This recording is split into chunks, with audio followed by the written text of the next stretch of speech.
Hi everyone, this is Satish Oli, Professor Civil Engineering Department, PSM Nipani. Today we are going to see regarding softening of water. So softening is nothing but it's a removal of hardness from the water, and those hardness are of two types. One is of temporary, one is of permanent. So temporary hardness is due to carbonates, and permanent hardness is due to of bicarbonates. So softening necessarily doesn't mean that when the softening is taking place, it makes the water safe. Okay, so those are different elements. The advantage of softening is nothing but you tend to consume less soap over here. Okay, your treatment cost is less.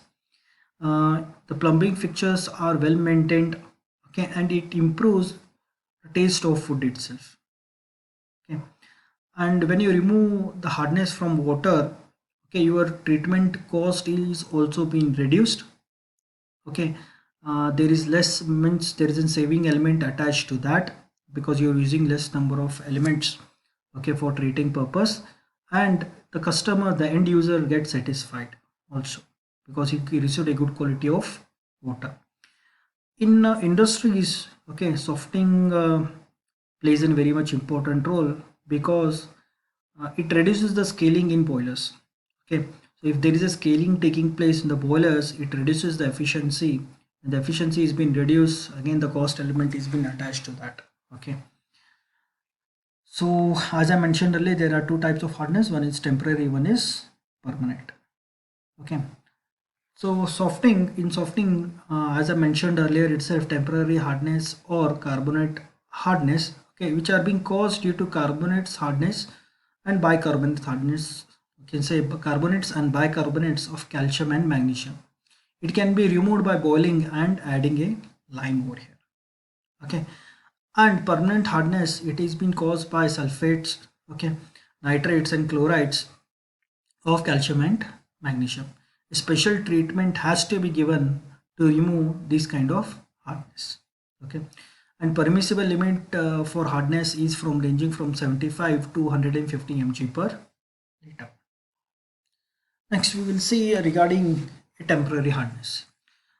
So temporary hardness, as I mentioned earlier itself, it can be removed by boiling or adding of lime. So first one we will see regarding boiling. Okay. So as calcium carbonate is easily soluble in water, okay, it forms in carbon dioxide gas.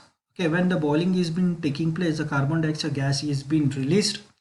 Okay, and calcium carbonate is being precipitated. So this is an equation for that. Okay, next, in when you add in lime, what happens? There is an hydration process taking place, or I can say hydrated lime is being added. Okay, so when it does it, what it does, it removes calcium carbonates and magnesium hydroxide. It tend to get precipitated down and it tend to settle down in the sedimentation tank.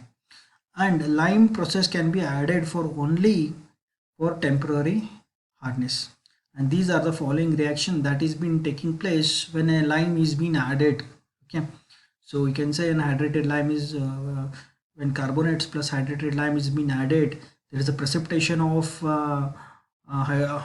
hydroxides, insoluble components, and there is a release of an calcium carbonates of insoluble. Okay, so these are the following reaction that is been taking place. Next, again, we have seen regarding in the, I said, as earlier mentioned, there are two types. One is in permanent hardness, one is in temporary. So you have seen in regarding in temporary hardness, we will see now regarding in permanent hardness. So what is in permanent hardness? Permanent hardness is very much difficult to remove. It has to be given by an special treatments. So there are commonly three types of special treatment there, those are being used. One is in lime soda process, another one is an ion exchange process, and the third one is in demineralization process. Okay, so these processes we will see one by one in upcoming videos. So I will wind up over here itself regarding softening. I can and stay tuned and wait for my next video.